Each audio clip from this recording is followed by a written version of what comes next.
इमुंग अमदा नोंगमदा चंगदबा याद्रबा पोटलमसिंग फंगहनबगी पांदमदा थवाई मिरेलगी मिथेंग मखादा ngasiदagi लाइखोंगदा लेबा थुमखोंग लाइरेंबी कम्युनिटी हॉलदा लाइखोंग कैथल हांगदोखरे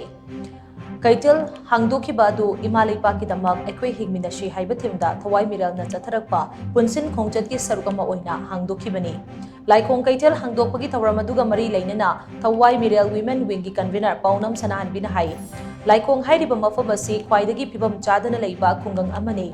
खुल असिगी खुंजासिंग लैंगोई पेगबना हिंगनबगी लंबी ओइरमलबसु मणिपुरगी इरांग असिना मरम ओइरगा हिंगनबगी लंबी अमदा लैरक्त्रे पांबई लैरक्त्रबा खुंजासिंगना खुल थादोक्लगा चतखिनबा थौरांग तौबा यावरे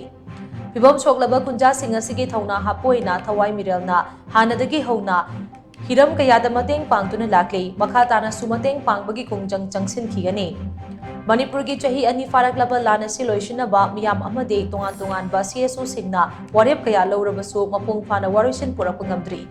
हौजिकसु गवर्नरना लेबाक मियामदा लाले हाइगदबनी हाइना मियाम अमदि सीएसओ कयाना लाउरबसु गवर्नर अमदि मरी लैनबसिंगदि नाचुंगदना दुमक लैरी हेना लाइबक थिरिबदि लान असिगी जैथेंग फंगलिबा मफमसिंगदा मपुंग फाना येंगसिनबिनबा अमता लैतबा सिनी असिगुम्बा मफमसिंग असि मपुंग फाना येंगसिलबदि लमदम असि कनबदा अचोबा मतेंग ओइगनी लमदम असि कन्नबा होनबदा खुंदामिनरिबा येलो फ्रुचा सिंगना चप मानबा वाफमदा चटमिनसी हाइनसु महांगना मखा ताना फोंदोखी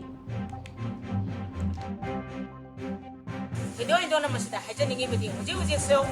गवर्नर ना लाले हायु हाइदना मणिपुर याम कुप्तना लावर फावदा गवर्नर ना सुंदना लैरी तना गुंबा अमतना ना सुंदना इकोइ मणिपुर हाइबसे हन्ना येंगना लैरी असिगुमलबा खफम मसिदा अमुका हेना लाइबक थिबदी सही अनि के लासिना मरम ओरकांदा रे जोन केयादा लैरिबा वारबा प्रजासिंग असि कनानि येंगसिनबदी कनानसु येंगसिनबिदि मखोइ मरोमदोम दोक्तुना थंबा असि लानगने हाइना खली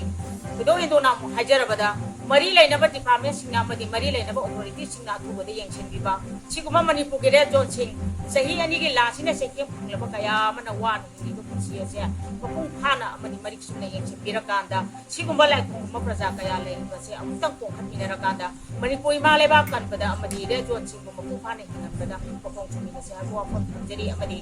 मालेबा इरमदा मसिबो कन्नना बहनरकदा मणिपुर द लैरिबा जाति बिजाति खादना जाति पुरुक खुदिमक खुंदामिनरिबा सही सालिसिंग कया लेरकलबा अखोइ खुदिमना जमानबा इहौ अमुतंग होमिनरकांदा जमानना हाइमिनफम थोकबा समानताना ता अखोइना तानफम थोकबा अखोइगी दाबी अमदी इमा लेबाक कन्नना बि खुंबम मदो लेपथि फावबदि अखोइ माइबा कोंगम हाइबा वाफम थमजरी।